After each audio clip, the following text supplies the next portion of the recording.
Muy bien, hemos tenido unos días bonitos, algunos están descansando, otros ya han tenido la oportunidad de ir a su país. Esta semana nos va a dar ley también a su país. Y bueno, esperemos que luego ya en septiembre poco a poco empecemos a regularizarnos.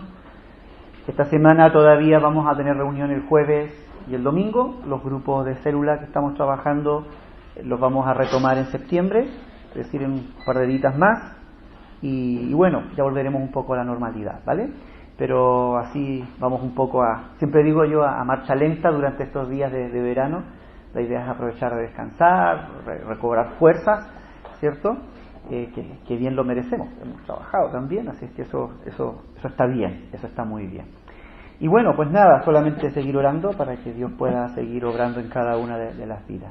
En esta mañana yo quiero poder meditar con ustedes en dos salmos. La verdad que el primer salmo es el Salmo 51, el Salmo 51, si pueden abrir allí sus Biblias. El otro es como consecuencia de lo que vamos a leer aquí. Bueno, el otro es el Salmo 32, para que lo tengan allí también, lo tengan allí separado. Salmo 51, ¿vale? Ten piedad de mí, oh Dios, conforme a tu misericordia, conforme a la multitud de tus piedades, borra mis rebeliones.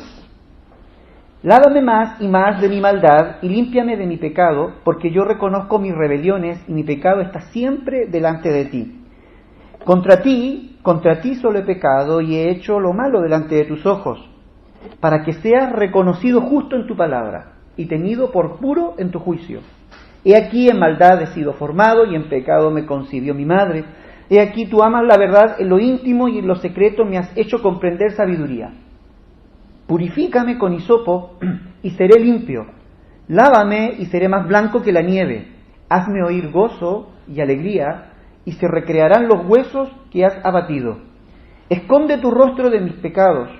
Borra todas mis maldades. Crea en mí, oh Dios, un corazón limpio y renueva un espíritu recto dentro de mí. No me eches de delante de ti, y no quites de mí tu Santo Espíritu. Vuélveme el gozo de tu salvación, y espíritu noble me sustente. Entonces enseñaré a los transgresores tus caminos, y los pecadores se convertirán a ti. Líbrame de homicidios, oh Dios, Dios de mi salvación. Cantará mi lengua tu justicia. Señor, abre mis labios, y publicará mi boca tu alabanza. Porque no quieres sacrificio, que yo lo daría. No quieres holocausto. Los sacrificios de Dios son el espíritu quebrantado. Al corazón contrito y humillado, no despreciarás tú, oh Dios. Haz bien con tu benevolencia a Sión, edifica los muros de Jerusalén. Entonces te agradarán los sacrificios de justicia, el holocausto u ofrenda de todo lo quemado. Entonces ofrecerán becerros sobre tu altar. Si nosotros podemos ver este Salmo, el 51, esto tiene un título, ¿vale? Hay un título que está en letra negrilla, ese es un título que no está en lo original, pero sí lo otro, que dice al músico, que son como las anotaciones que tenían. Hay que recordar que los salmos es como el himnario que tenía el pueblo judío en su momento. Entonces, ellos ponían anotaciones de quién era el autor o qué tipo de salmo era. Y en este caso la anotación dice que es al músico principal, un salmo de David, y dice ahí una frasecita, dice, después que se llegó a Betsabé y vino a él Natán el profeta. Vale. Este salmo nace en una situación, una circunstancia muy especial. Cuando uno lo lee, no sé si a ustedes les provoca lo mismo que a mí, es como provoca la sensación de un hombre que está angustiado, de un hombre que está llevando una carga porque ha pecado, porque ha cometido un error, porque ha fallado a Dios. Incluso dice, porque contra ti he pecado, ¿cierto? Porque contra ti he pecado. ¿Cuál había sido la falta? ¿Cuál había sido el error? Bueno, aquí arriba está diciendo, ¿no?, que Natán viene, ¿cierto?, a hablar con él por el pecado que había cometido con Betsabé. ¿Qué había hecho David? ¿Qué había hecho David? David, cuando un día, en esos días en que los reyes iban a la guerra, dice la Biblia que él se estaba paseando allí en su palacio y de pronto miró hacia el otro lado de la cerca, vamos a decirlo, de la valla, o miró como él tenía una vista panorámica, de pronto ve en una de esas casas vecinas, él ve a una mujer bañándose, que era Betsabé, y dice que la vio y se enamoró de ella, le gustó mucho. Y como era el rey y se creía que tenía el control de todas las cosas, la mandó a buscar, se acostó con ella y la niña y la mujer quedó esperando un bebé. Y él, por querer arreglar la cosa, como era el rey y como él se creía que tenía el control de todas las cosas, de toda la situación, él dice, muy bien, ¿quién es el marido de esta mujer? Muy bien, ese hombre yo quiero que lo manden al campo de batalla y sea puesto en el primer lugar allí donde arrecia la batalla, cosa que muera, sea los primeros en morir. Entonces sí, la mujer va a enviudar y yo me puedo casar con ella. Y así el niño nace dentro del matrimonio. Es decir, una cosa un poco enfermiza, ¿no? Estas parecen de estas películas que uno ve a veces los domingos por la tarde ahí en la, ¿cierto? De esos asesinos, de esas mentes macabras. Y uno dice, wow, ¿y eso aparece en la Biblia? Pues sí aparece en la Biblia. Porque como yo siempre digo, la Biblia lo que muestra es la realidad del ser humano. La realidad de un hombre, del ser humano, que nosotros como seres humanos tenemos un corazón que es corrompido. Y que por muy seguro que estamos, y muchas veces, generalmente las personas dicen, es que yo me conozco a mí mismo, yo te aseguro que ninguno de nosotros se conoce a sí mismo, porque terminamos muchas veces actuando y haciendo cosas que ni nosotros mismos pensábamos que éramos capaces de hacerlas, para bien o para mal, para bien o para mal, y en este caso es para mal. A veces estamos tan seguros y confiados de nuestros principios, de nuestros valores, y terminamos torciendo todos los principios y los valores, y luego que lo hacemos, ¿cómo nos sentimos? Como David, ¿no? Sentimos podridos porque la hemos liado, porque nos hemos complicado la vida con una situación. Y en este caso, David lo que hace es comete un asesinato y también primero adultera y luego comete un asesinato.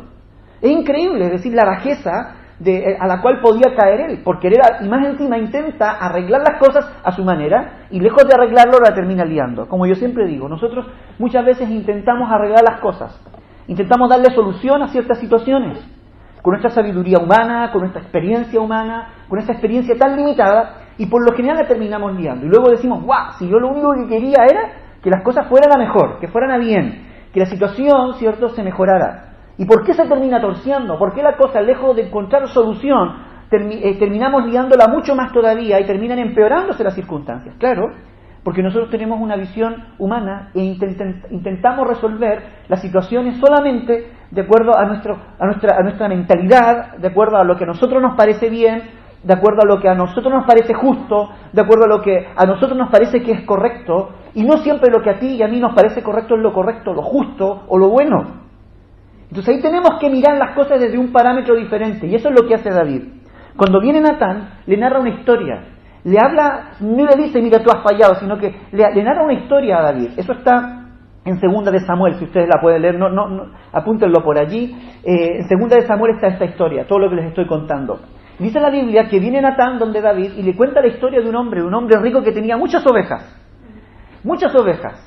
Pero él, en vez de coger una de sus... y a este hombre rico de pronto le llegan unos visitantes. Y este hombre rico, en vez de coger de sus ovejas, va y coge la única oveja que tenía el hombre pobre, su vecino, para guisarla, para asarla y atender a sus visitantes. Y dice la Biblia que David se encendió en furia, se enojó y dijo, ese hombre debe pagar porque ha actuado injustamente. Y Natán le dice, ese hombre eres tú, porque has cogido la mujer de tu prójimo, le dice. ¡Buah! Y David como que se había olvidado, supuestamente olvidado, ya vamos a ver un poco más la historia, se había olvidado todo esto. Pero cuando lo confronta Natán, le dice, ese hombre eres tú actuaste como ese hombre rico. Tú tenías concubinas, tú tenías mujeres que te era permitido coger, pero cogiste la única mujer de tu siervo que te era leal, que no te fallaba. Hay una serie de características ahí de Usías, que era el esposo de Besabé, que era un hombre muy leal, y cogiste esa y actuaste injustamente. Por eso, le dice Natán, de parte de Dios, la espada no se apartará de tu casa. Y lo que tú has hecho en secreto, tus hijos, tu descendencia lo hará en público. ¿Y cuáles fueron las consecuencias? Que la familia de David, hubo mucha muerte, hubo mucha traición. Uno de sus hijos se rebeló contra él. Uno de sus hijos terminó desterrando a su propio padre como rey, y él acostándose con las mujeres de su padre sobre la azotea de palacio donde todo el mundo lo veía. Es decir, se cumplió cada una de las cosas. En otras palabras, cada situación que nosotros vivimos o cada error que nosotros cometemos siempre trae consecuencias, para bien, para mal. Siempre todo lo que está oculto sale a luz. La Biblia dice, Jesús dijo que no había nada oculto que no haya ser descubierto. Tarde o temprano las cosas salen a luz. Por las circunstancias de la vida, por situaciones, por lo que sea, pero salen a luz. Entonces cuando David es confrontado por Natán, aquí ocurre algo. Y es la actitud con la que tiene David. Y yo quiero que la podamos ver un poco esa actitud de David. David, en primer lugar, y estábamos cantando incluso esa canción, que Dios nos ama, una de las cosas que destacamos de David es que David destaca la misericordia de Dios. Él no intenta justificarse. La mayoría de las personas, cuando cometen un error, se justifican. No sé si ustedes coinciden conmigo. ¿Por qué me hablas de esa manera? Es que tú me hablaste de esta otra. Y nos justificamos y no reconocemos que no tenemos por qué estar elevando la voz y chillando así como así. ¿Por qué me golpeaste? Es que tú... vuelvo otra vez a esas películas medias raras. Es que tú me has hecho que te golpeara. Y el tipo golpea a su mujer, la maltrata y la culpa a ella de que él esté airado con él. Es una cosa... ¿Cuántos homicidios hoy se cometen en base a eso, no? Y el hombre tiende siempre a justificar sus malas actitudes lejos de reconocerlas. David a mí me encanta porque ¿qué es lo que hace? Cuando es confrontado, inmediatamente él se desarma. Aquí no hay vuelta que dar. Él es puesto entre la espada y la pared y dice, no, yo me rindo. Y apela y reconoce la misericordia de Dios. Él comienza, en este capítulo que hemos leído, al menos hay 3 palabras que él usa. Por ejemplo, él dice, ten piedad de mí, oh Dios. Ten piedad de mí, oh Dios, porque contra ti he pecado. Él lo que está hablando es del favor, de la gracia de Dios. Por favor, que tu favor esté conmigo. Luego apela a la misericordia de Dios. No solamente ten piedad, sino que tú eres un Dios misericordioso. Entendía de que si él iba donde Dios para pedir perdón, sabía que podía contar con el perdón de Dios. Ya hablaremos por qué iba ante Dios a pedir perdón, ¿cierto? Y también él decía, Señor, ten compasión de mí, compadécete de mí. ¡Wow! Eso es interesante. Porque nosotros muchas veces, lejos de reconocer y apelar a la misericordia de Dios, nosotros vamos ante Dios como exigiendo un derecho. No, Dios tiene que perdonar porque Él es Dios.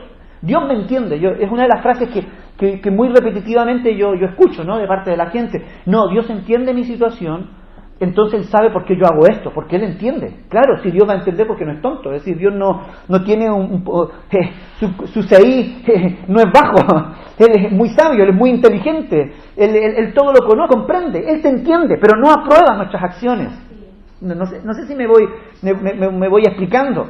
No porque Dios entienda y diga, muy bien, este hombre actuó por ira, porque actuó en venganza, actuó porque quería hacer justicia, vale, pero no está aprobando que tú hayas cogido un arma, no está aprobando que tú hayas mentido, no está aprobando de que tú hayas engañado, no está aprobando que tú hayas tenido una mala actitud, una mala reacción, o que estés actuando por arrogancia, por avaricia. Me voy explicando, es decir, Dios lo entiende, claro, Él le da una explicación, pero no está aprobando las situaciones.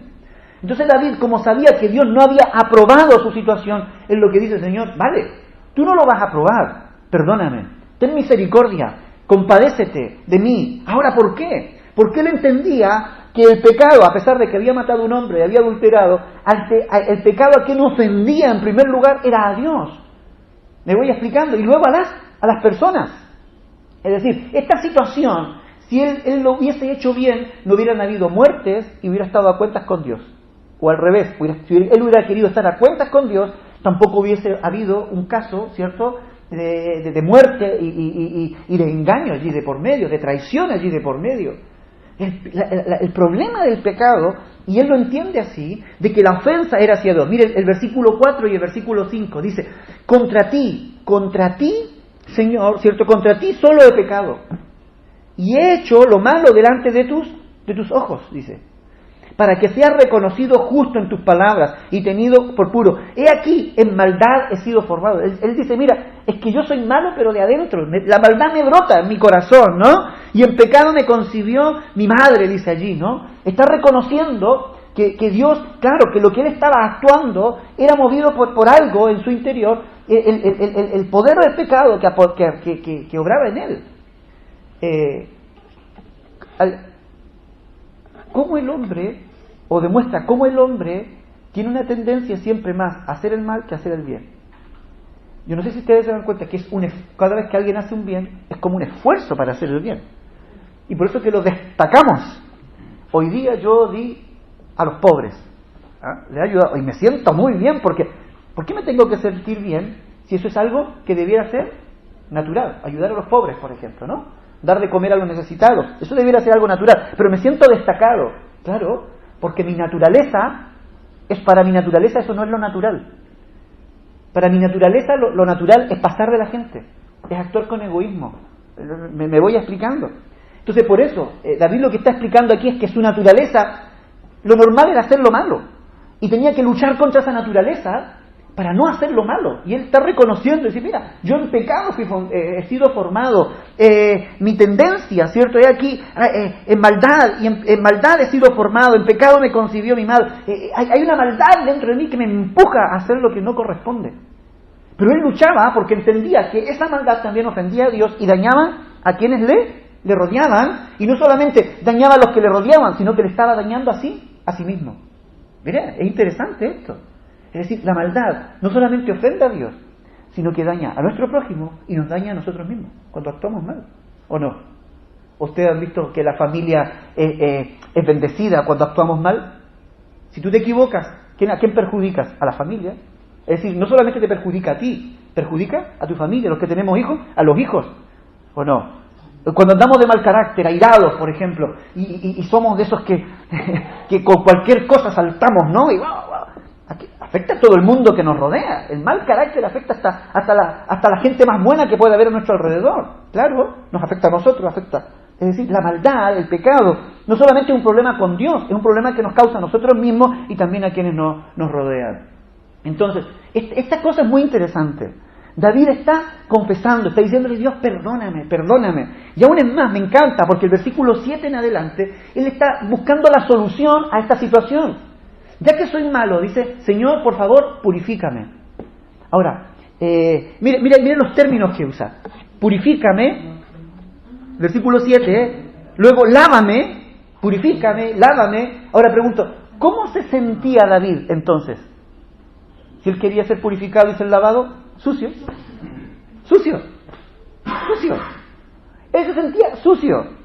Llevaba mucho tiempo, a lo mejor, sintiéndose sucio. Y yo no sé, yo, porque aquí hay una cosa interesante, desde que David hace lo que hace, hasta que Natán llega, pasa un tiempo, ya vamos a ver qué pasa durante ese tiempo. Pero durante todo ese tiempo David se sentía sucio, pero mientras Natán no lo confrontó, él no hizo nada para limpiarse y para purificarse, sino hasta que quedó en evidencia su actitud, su mal accionar, él recién dice, purifícame, lávame. Ahora, esto a mí me lleva a recordar algo. Nosotros con mi mujer siempre conversábamos un poco la actitud. Nosotros trabajamos en un colegio, entonces veíamos a ciertos niños. Hay niños en el colegio que van siempre muy bien vestidos y limpiecitos. Y cuando se ensucian, lo único que quieren es estar limpios, volver a limpiarse.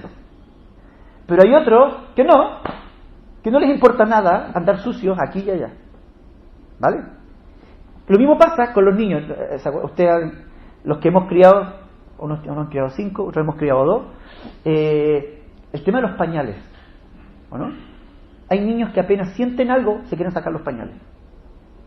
Rápidamente, algo muestran porque quieren cambiar, que le cambiemos pañales, porque sienten que han orinado o han hecho de lo otro. Pero hay otros niños, hay ustedes que pueden pasar todo el día con los pañales sucios y no. ¿Saben por qué? ¿Cuál es la diferencia? Es que a los primeros están acostumbrados a que les cambien continuamente y les están acostumbrados a andar limpios. Entonces cualquier suciedad les incomoda. A los segundos, a eso no les importa. A eso la mamá o los papás pasan horas y horas. Ay, verdad que no hemos visto al niño, vamos a verlo. Y ahí se pillan con la sorpresa. Y el niño ya después se acostumbra, se habitúa. Se llama hábito. Hábito. Y eso mismo pasa muchas veces con nuestras vidas. Y eso mismo pasa muchas veces con nuestra conciencia. Eso mismo pasa con nuestros sentidos. Nuestros sentidos, nuestra conciencia se habitúa a malos hábitos, se habitúa a malas situaciones, y luego no, hasta que de pronto algo viene y nos confronta y nos dice, lo que estás haciendo está mal. Tu estilo de vida no es el correcto, tú tienes que cambiar. De pronto uno reacciona y dice, verdad, tiene razón. Muchas veces la vida nos da una bofeteada.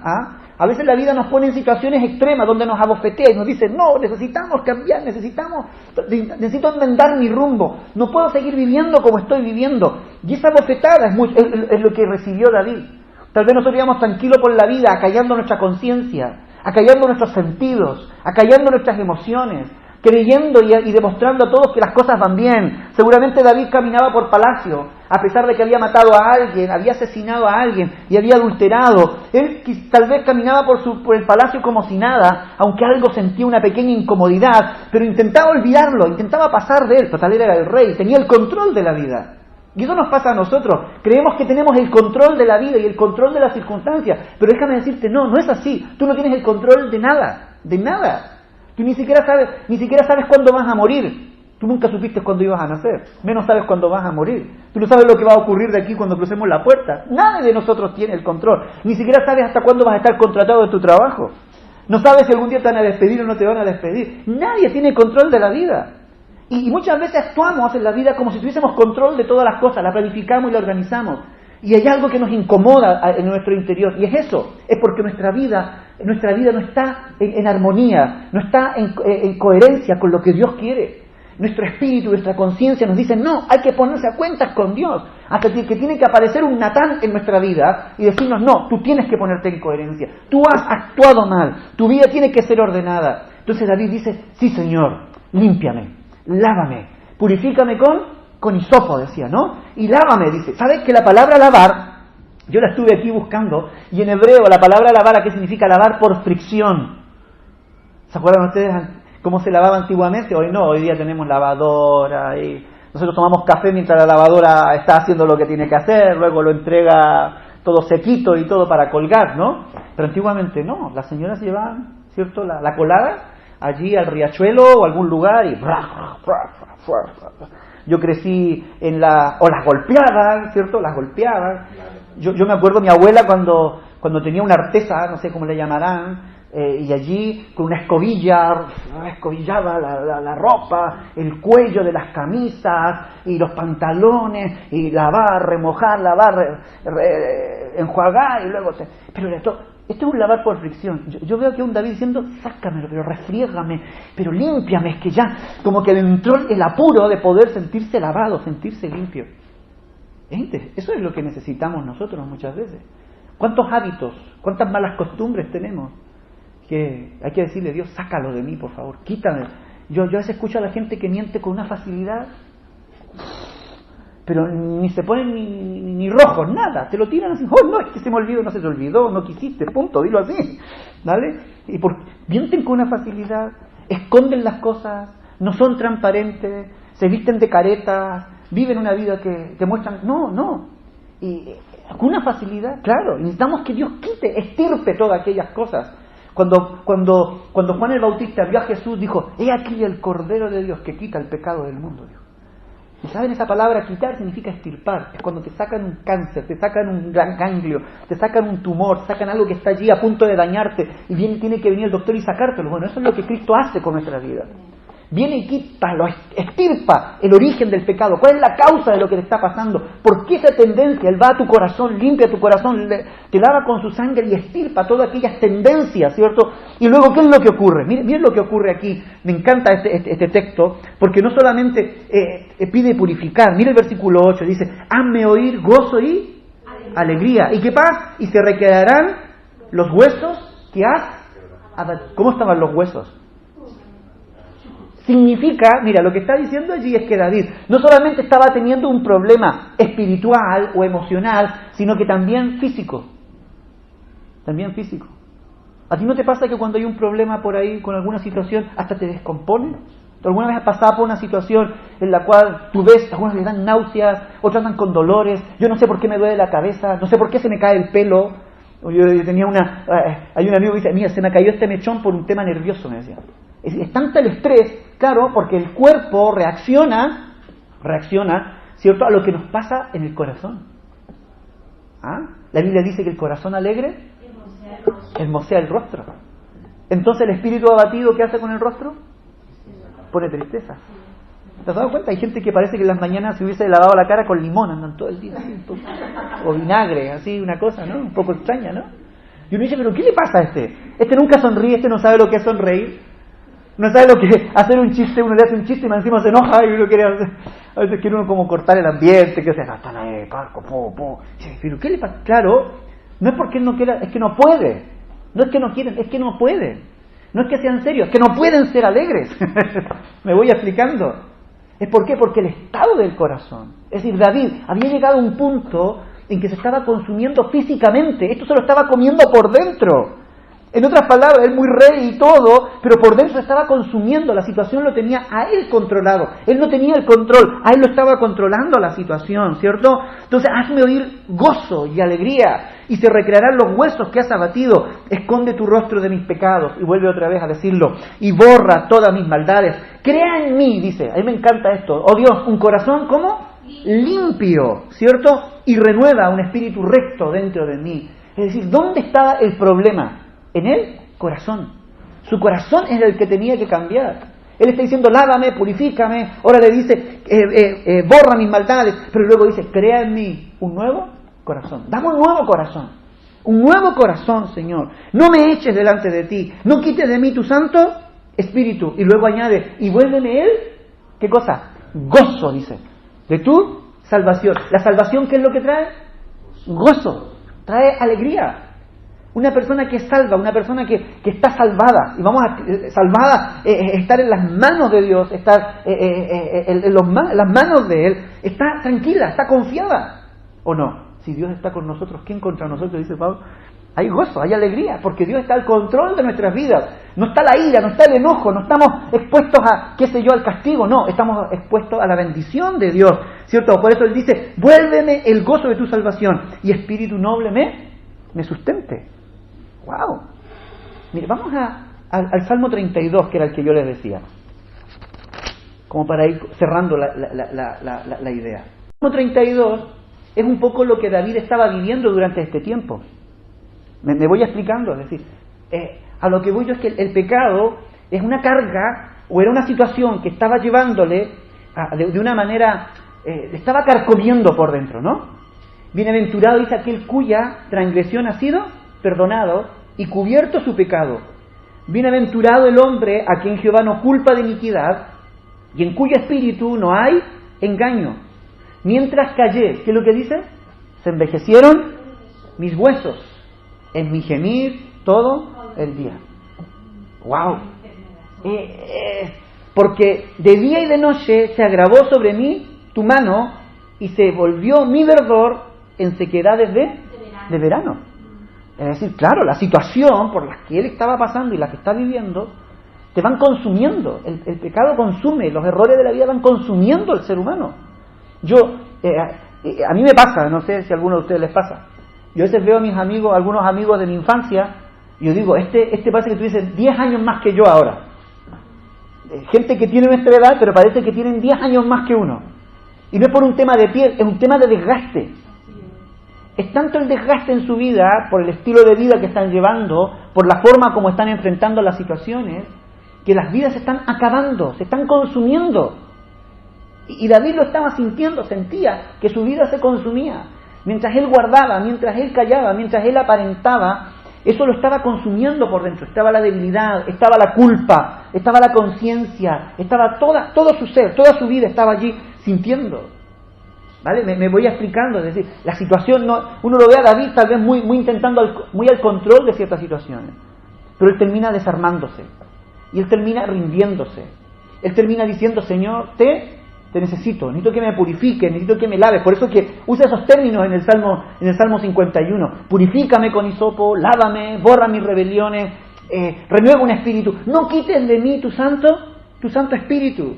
Había algo que a él le espantaba, si había algo que a él le daba miedo, si había algo que a él le provocaba, pero angustia, era perder la aprobación de Dios, perder la presencia de Dios, perder el apoyo de Dios en su vida. ¿Sabes? Y eso es algo que tú y yo debemos cuidar siempre, que Dios esté obrando en nuestra vida, tener el favor de Dios sobre nosotros. Podemos tener el favor de la gente, pero si no tenemos el favor de Dios, no vale de nada. Podemos tener el apoyo o el respaldo, la compañía de muchas veces de las amistades, pero si no tenemos el apoyo y el respaldo y la compañía de Dios, ¿de qué sirve? Y David decía, no, yo necesito tu apoyo, yo necesito tu presencia, que no la quites, no quites de mí tu Santo Espíritu. Y ya me dejo ese orgullo, dejo esa arrogancia de lado y me humillo, Señor, lávame, aquí estoy, me desnudo, límpiame, purifícame, haz algo nuevo en mí, recréame algo nuevo en mí. Mira el versículo 5 del 32, dice, mi pecado te declaré, y no encubrí mi iniquidad. Dije, confesaré mis transgresiones a Jehová, y tú perdonaste la maldad de mi pecado. Por esto oraré a ti, todo el santo, por esto orará a ti todo santo en el tiempo en que pueda ser hallado. Ciertamente en la inundación de muchas aguas no llegarán estas a él. Tú eres mi refugio, me guardarás de la angustia, con cánticos de liberación me rodearás. Te haré entender y te enseñaré el camino en que debes andar. Sobre ti fijaré mis ojos. No seáis como el caballo, dice, o como el mulo sin entendimiento, que ha de ser sujetado con el cabestro y con freno, porque si no, no se acercan a ti. No seas como aquellos que hay que empujarlo o hay que obligarlos. Yo no sé, hay otro salmo también que habla un poco de esto. Dice que muchas veces el ser humano se vuelve como el mulo, se vuelve como los animales, se vuelve tan inconsciente, tan cerrado de mente. Cuando uno habla con la gente muchas veces y le habla de las cosas de Dios, y ellos como que, claro, están allí como el mulo. Y él está diciendo aquí, usando esa figura, como a quienes se empuja para que se acerquen a él. Oye, que yo no necesito que alguien me esté atando para acercarme a Dios. Ese es un poco, ¿no? Que me obliguen a acercarme a Dios, que me estén animando, que me estén empujando. Y hay mucha gente que uno tiene que estar todo el tiempo diciendo, hermano, asista a la iglesia, hermano, congréguese, busque a Dios, amigo, busca a Dios, Él es tu ayuda, ya, bien, y ahí aparecen, van, vienen, pero nunca logran cuajar algo. Claro, hay que estarlos empujando, no logran entender que toda nuestra vida depende de nuestra relación con Dios. Que nuestra vida para bien va, si queremos una vida bendecida, una vida de bendición, como la que habla el Salmo 1, ¿no? Como árbol plantado junto a corrientes de agua, que da su fruto en su tiempo y su hoja no cae, y todo lo que hace prospera. Está hablando de un árbol plantado en las corrientes de Dios, en la presencia de Dios, estando buscando de su rostro. Entonces, David era eso lo que él no quería perder. Él no quería que esa relación con Dios se acabara. Y él decía, no, que no ser como el caballo, como el asno. No. El versículo 10, mira qué bonito. Muchos dolores habrá para el impío, mas al que espera en Jehová le rodea la misericordia. Le rodea la misericordia. Alegraos en Jehová y gozaos justos, y cantad con júbilo todos vosotros los rectos de corazón. El que espera a Jehová le rodea la misericordia. Gloria a Dios. En otras palabras, cuando tú te acercas a Dios y nos acercamos a Él, y le buscamos, Él lejos de juzgarnos y decirnos, oye, tanto tiempo y ahora recién te acercas, Él no va a tener esa actitud con nosotros, ¿no? Dice, bienvenido. ¿Quieres ser limpiado? Te limpio. ¿Quieres ser lavado? Te lavo. ¿Quieres empezar de nuevo? Empieza de nuevo. ¿Quieres una nueva oportunidad? Ahí está la nueva oportunidad. ¿Quieres cambiar tu vida? Yo te ayudo a cambiar tu vida. Dios está para eso. El Espíritu Santo está para eso. Para cambiar nuestra vida, para transformar estas angustias y estos dolores, ¿cierto? Y estas situaciones en algo bueno. Y como decía, ¿cuál era tu nombre? ¿Perdona? Catalino. Dios transforma todo eso luego en algo positivo. Es decir, pudiendo ser nuestra vida tal vez algo perdido, Dios transforma nuestra vida en una bendición. Esa sequedad que estaba sintiendo David, luego vuelve a sentirse en un verdor de verano, ¿no? Él aplica eso, ¿no? Esa sequedad que se ha ido, ese verdor que se ha ido y se ha convertido en sequedad, ahora vuelve otra vez a recuperar el verdor. Claro, nuestra vida es como es como cuando las plantas son regadas, ¿no? Cuando nos acercamos a Dios, nuestra vida vuelve a reverdecer, vuelve a brillar. Nos cambia el rostro, nos cambia la mirada, nos cambian las palabras, nos cambia la actitud, nos llenamos de esperanza, porque sabemos que contamos con la aprobación de Dios, con el respaldo de Dios, con la ayuda de Dios a nuestro lado. Sabemos que Él está allí para sacarnos en victoria, para cumplir sus planes y propósitos que Él tiene con cada uno de nosotros. Pero Él, ¿qué es lo que desea? Eso, que estemos allí en su presencia, diciéndole, Señor, lávame, límpiame, restáurame, te necesito, endereza mis pasos, endereza mis caminos. Tengo esta dificultad, no quiero pecar, pero he pecado, perdóname. A veces así, ¿no? A veces pasa así, yo no lo quería, pero Pablo mismo decía, en sus cartas decía, lo que no hago, lo que no quiero hacer, eso hago, decía, ese pecado que está en mí y me lleva a hacer cosas, y explicaba un poco la situación, y lo que quiero hacer no lo hago, funciono como al revés, mi mente tiene buenas intenciones, pero termino con malas acciones. Señor, ayúdame a cambiar, ayúdame a vivir una vida recta delante de ti. Quiero terminar, solamente lo voy a leer, no lo voy a explicar. En el capítulo que estábamos leyendo otra vez, el capítulo 51, el primer capítulo que estábamos leyendo, versículo 13. Termino con ese versículo. Entonces dice, enseñaré a los transgresores tus caminos, y los pecadores se acercarán a ti. Entonces, ¿cuándo entonces? ¿Después de qué? Después de ser limpio, después de ser lavado. Es decir, él no iba a ir por la vida enseñando si él estaba sucio, ¿no? Él no iba a ir enseñando desde la teoría, él tenía que enseñar desde la experiencia, de la práctica. Entonces, después que me hayas lavado, te aseguro, Señor, que voy a dar testimonio tuyo, que voy a hablar a otros de lo que tú estás haciendo en mi vida. A mí me gusta esa gente, ¿eh? A mí me gusta esa gente, cuando hace ese pacto, ese compromiso con Dios y dice, Señor, ayúdame, porque yo, si tú me sacas de esto, voy a dar testimonio de que tú me has sanado, de que tú me has librado, de que tú me has provisto. Yo no me voy a callar, voy a hablar por todos lados, les guste o no, daré testimonio de que tú estás haciendo algo grande, que tú me has quitado la angustia, que me has quitado, me has ayudado con mis problemas, que me has sacado adelante, que me has devuelto la vida, me has devuelto la esperanza. Entonces, me encanta eso, enseñaré a los transgresores y ellos y los pecadores, dice, se convertirán a ti. Gloria a Dios. Aleluya. Yo no sé cómo está la vida de cada uno de nosotros. Yo no sé cómo están las situaciones que estamos viviendo, que estáis viviendo. Pero una cosa sí sé, que necesitamos que Dios nos limpie, que Dios nos lave, que Dios vaya ordenando nuestra vida, que Dios vaya reconduciendo ciertas cosas. ¿Cuáles son aquellas cosas que necesitas que Dios las reconduzca, que Dios las redirija? ¿Cuáles son aquellas cosas que tú necesitas que Dios restaure? Bueno, comienza diciéndole, Señor, lávame, límpiame, borra, no apartes de mí tu Santo Espíritu. Qué buenas frases son esas, ¿no? Y por último, si tú crees que está todo arreglado, dile, Dios, bueno, permíteme disfrutar de tu presencia, de ver tu dirección en mi vida, de ver tu control en mi vida y poder disfrutar de lo que tú tienes para conmigo y mi familia y mi hogar y quienes me rodean. Amén. Padre, te damos gracias, Señor. Muchas gracias, Señor, porque